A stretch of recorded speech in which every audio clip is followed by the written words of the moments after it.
A nossa próxima conversa vai ser com o Ricardo Pimenta, que vai conversar conosco sobre essa questão dos dados, ligado à questão das humanidades digitais.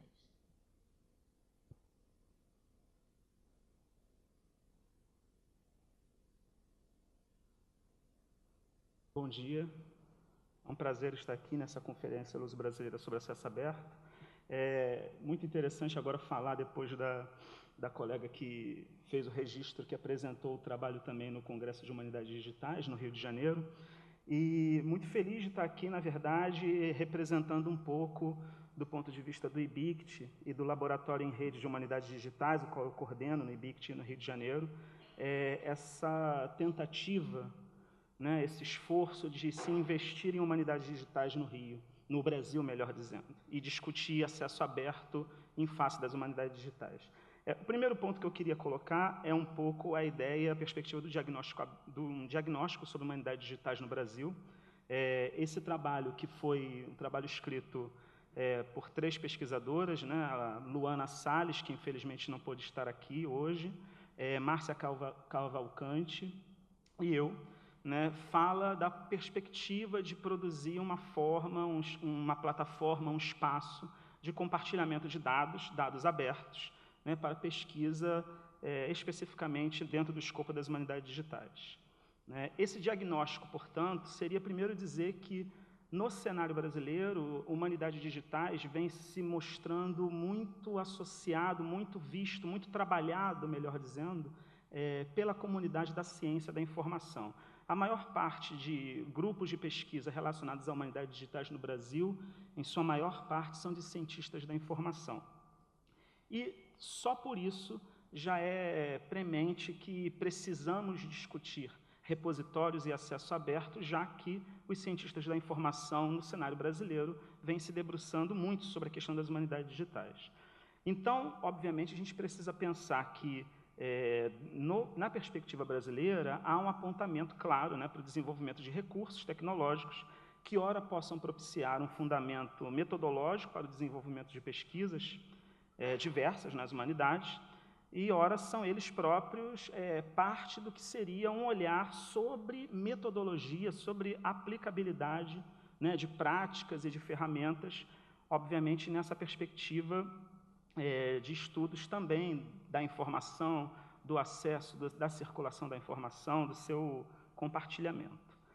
Artefatos tecnodigitais, acompanhados de suas respectivas linguagens e gramáticas imagéticas, têm redesenhado o cenário de produção do conhecimento e da comunicação e da popularização da ciência.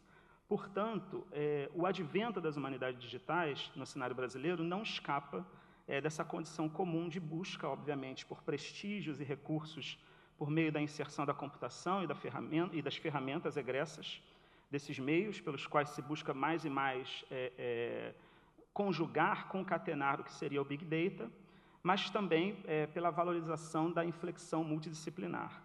Isso, contudo, não significa que estamos a percorrer esse caminho virtuosamente. Eu acho que um grande obstáculo nesse sentido é o que um pouco o professor Jean-Claude Guédon falou aqui sobre a que seria a grande conversa, né, The Great Conversation, que muitas vezes são obstaculizados por sejam impossibilidades de competências e informação de grupos de pesquisadores que são egressos de áreas do conhecimento que não dominam determinadas ferramentas e, portanto, precisam de ajuda, e se precisam de ajuda, precisam que, de fato, haja um canal de troca interdisciplinar, de verdade, não apenas retórica, né?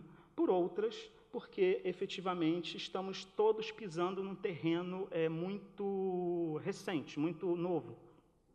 Então, é um pouco, e eu me sinto assim, lá no IBICT, nesse sentido, no Brasil, de uma maneira geral, é um pouco um trabalho de bricoleur, né, de pensar um pouco como eu posso trabalhar determinados dados e determinadas pesquisas que são das humanidades, e quando eu digo humanidades, eu estou dizendo ciências humanas, as ciências humanas mais tradicionais, como história, filosofia, ciências sociais, política, antropologia, né, como também as ciências sociais aplicadas, e aí a gente pode pensar a comunicação, o direito, a ciência da informação, a arquivologia, a biblioteconomia, tantas outras. Então, as humanidades digitais, elas estariam, a princípio, postas de uma maneira a remodelar essas relações e formas pelas quais nós interpretaríamos, indagaríamos e produziríamos conhecimento humano em suas vertentes, como eu disse, sociais, políticas, culturais, econômicas e até mesmo filosóficas e subjetivas. O objetivo, portanto, de criar o laboratório, o LARUD, Laboratório em Redes de Humanidades Digitais, busca, de alguma maneira, trabalhar com a perspectiva de inovação, né? Na ciência da informação, no IBICT, essa iniciativa, ela tem um pouco mais de um ano, e ela veio, digamos, por iniciativa minha e de alguns alunos e pesquisadores, tentando construir um espaço produtivo e criativo de como vamos trabalhar ferramentas, plataformas e pensar criticamente questões das humanas, né, das humanidades, de alguma maneira atravessadas à luz da ciência da informação. A gente entende que é imprescindível, portanto, trabalhar com que tipo de documentação, que tipo de dados, né? Dados provenientes de raspagem, né, de redes sociais ou mesmo de sítios eletrônicos públicos, né, do governo federal, do governo brasileiro, por exemplo, né? Trabalhar a imagem e suas visualizações, imagem lato sensu, né, e as visualizações, grafos, que são produzidos a partir dessas raspagens, né, de maneira a fundamentar análises quantitativas e qualitativas no escopo da bibliometria, por exemplo, né, ou no escopo da etnografia, da webografia, tantas outras abordagens. Análise semântica, por exemplo, proveniente de corpora textuais coletados da internet e sua classificação, de acordo com suas respectivas pesquisas, e toda essa informação e seus respectivos dados deveriam, então, estar disponíveis para outros pesquisadores, senão estaríamos, de alguma maneira, contribuindo para uma espécie de caixa preta, que, obviamente, não é a razão de ser nem do laboratório e nem da perspectiva do acesso aberto da Open Science. Então, o grande problema nosso, de início, era pensar a documentação, as informações produzidas no âmbito do laboratório, que atravessavam esse laboratório, e os datasets que poderiam advir dessas abordagens. Esses datasets, hoje, são realizados por meio de ferramentas cada vez mais e mais sofisticadas e tornariam-se, ao meu ver, né, e ao ver das coautoras, tanto Márcia quanto Luana, uma espécie de nova fonte histórica, por assim dizer, né, para aqueles cientistas das humanidades que futuramente precisariam, como o célebre historiador Lucien Febvre, fabricar o seu mel, né? Então, precisaríamos pensar em outras formas atuais de fabricar o nosso mel, já que a natureza e a especificidade das fontes digitais nos convida a pensar também especificidades metodológicas para continuar a inovar em frente a essas fontes. Então, por isso, eu entendo que eu estou falando de um ponto de vista, ainda que a terminologia seja uma terminologia muito usada na administração, mas uma terminologia possível de ser utilizada também nas humanidades, que é a perspectiva de transformação digital. Nós não apenas digitalizamos, né, processos, documentos, informação, fontes, mas também produzimos elas já nascidas digitais, ou seja, há um processo de digitização em voga, e que essas humanidades digitais elas têm sido recorrentemente procuradas no Brasil e tem havido um interesse crescente, exponencial, por assim dizer, da perspectiva das humanidades digitais no Brasil. Então, é importante pensar não apenas a contribuição da computação para as humanidades, como é necessário, muito necessário, termos em vista o olhar crítico, o pensamento crítico, para considerarmos o que nós podemos, das humanidades, colocar para a computação. E nesse sentido,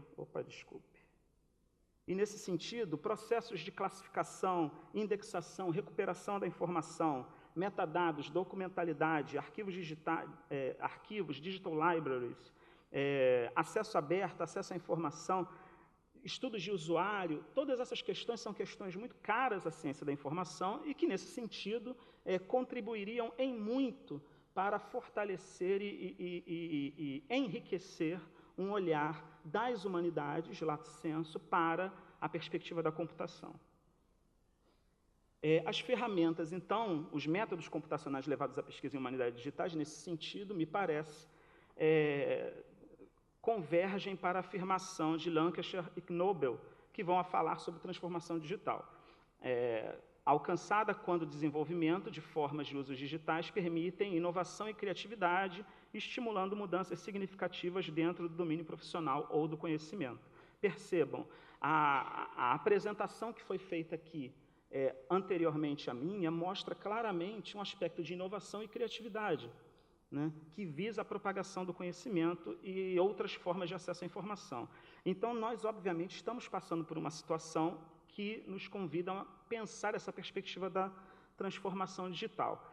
Arquivos online, recursos educacionais abertos, plataformas de leitura digital, iniciativas de educação e formas de visualizações de dados podem ser classificados como elementos que convergem para esse fenômeno. Da mesma maneira, em termos metodológicos ou de práticas, né, a curadoria, a organização do conhecimento, a classificação, a recuperação da informação também ocupam o topo da agenda para se evitar que volume se assemelhe à distopia informacional. Se nós não produzirmos práticas, metodologias e competências capazes de concatenar e conjugar esses elementos, nós, obviamente, estaremos, digamos, sendo levados pelo volume informacional na direção de uma distopia. Outras possibilidades que existem claramente são, por exemplo, a perspectiva de sistemas abertos de publicação, o acesso e produção da informação de forma multimodal e uma perspectiva talvez um pouco mais crítica ou filosófica de uma nova forma de escrita, né? E a ideia de uma nova forma de escrita, eu me lembro aqui, por exemplo, de Wilhelm Flusser, quando ele vai falar sobre a escrita, as várias formas de escrita, e pensar que agora a codificação, a programação, o desenvolvimento, também é uma forma de escrita extremamente necessária para que possamos continuar a comunicar e a divulgar ciência. Mas, obviamente, nem todos os cientistas humanos, digamos assim, das humanidades, detêm essas competências. Então, precisamos cada vez mais contar com a mediação das máquinas, com a mediação das plataformas e dos suportes infocomunicacionais que nos propiciem dar continuidade a essa forma de escrita. Então, sobre essa perspectiva interdisciplinar que eu falei no início, eu queria citar aqui um trecho da Olga Pombo, né, quando ela vai falar: o todo não é a soma das partes, né, e que o problema da especialização encontra seus limites justamente aqui, no momento em que ciência toma consciência de que o todo não é a soma das partes. Ou seja, existem limites, né, e esses limites, assim como essa florzinha aqui, simpática que eu coloquei, né, na verdade estaria representado, por exemplo, se eu pensar que as ciências, as disciplinas tradicionais poderiam ser esse caule, né, eu posso perceber também que as especializações e as formas de verticalizar o conhecimento científico são parte do que seriam essas pétalas dessa flor, né? Eles vão se espraiando de maneira radial, se especializando, mas entre troncos diferentes, entre disciplinas tradicionais diferentes, em suas grandes especializações, há a construção de canais de comunicação, há contato, né? E quando a gente pensa, por exemplo, em humanidades digitais e pensa em práticas de promover o acesso aberto, o que está acontecendo é um fenômeno naquela zona, né, entre especializações diversas que têm suas histórias, que têm suas tradições, talvez erigidas por origens diferentes. Então, o laboratório em rede de humanidades digitais é um pouco isso, é um pouco essa tentativa de se propor algo nessa zona de contato, né? A gente trabalha com a perspectiva de desenvolvimento de competências, como o curso de Python, Introdução ao Zotero, que a gente já deu. Eu também tenho que falar que o laboratório é muito novo, ele tem um ano, mais ou menos, né? Metodologias, pensar metodologias, então, o desenvolvimento de ferramentas, como a gente está desenvolvendo uma para trabalhar com o Google Scholar, né, o Google Acadêmico, para fazer raspagem de dados do próprio Google Acadêmico. É difícil, mas é possível. Desenvolvimento de gerador de nuvem de palavras, uma plataforma wiki de tutoriais em português para ferramentas. Um minuto, por favor. Sim. E um projeto de memória que trabalha também com uma plataforma que a gente está desenvolvendo e um início de um debate sobre normatização de citação de datasets, né, que já foi colocado aqui, o datasite, por exemplo. Né. O acesso vocês podem ver aí no link. Né, e aí, obviamente, pensando o acesso, a gente tem que pensar a criação de um repositório de dados abertos, dedicado às humanidades. Esse repositório, a gente está, a princípio, escolhendo o Zenodo, né, por uma infinidade de razões que eu posso, obviamente, na hora das perguntas, esmiuçar um pouco melhor, mas principalmente porque o Zenodo está ligado à perspectiva do FAIR. Né? O Zenodo ele é um repositório hosted, ou seja, é mais fácil de administrar para nós que temos uma estrutura pequena, laboratorial, atualmente. E, nesse sentido, a gente busca trabalhar com dados como, por exemplo, de história oral, produção científica, né, como eu falei, e outros que a gente está produzindo. Aqui eu tenho um diagrama prévio do fluxo do repositório do Zenodo, então, a gente trabalha com dados de professores, de parceiros e de estudantes, né, no caso, mestrandos e doutorandos. Esses dados e produções acadêmicas, eles iriam todos, obviamente, passariam por um processo de pensar se esses são dados ligados às humanidades ou não, e, a partir daí, eles iriam ser colocados, armazenados no Zenodo, tendo uma cópia de segurança num servidor local nosso. Seu tempo encerrou. Sim, e encerrou mesmo, na verdade encerrou. Aqui era só uma especificidade e eu agradeço muito a vocês. Obrigado.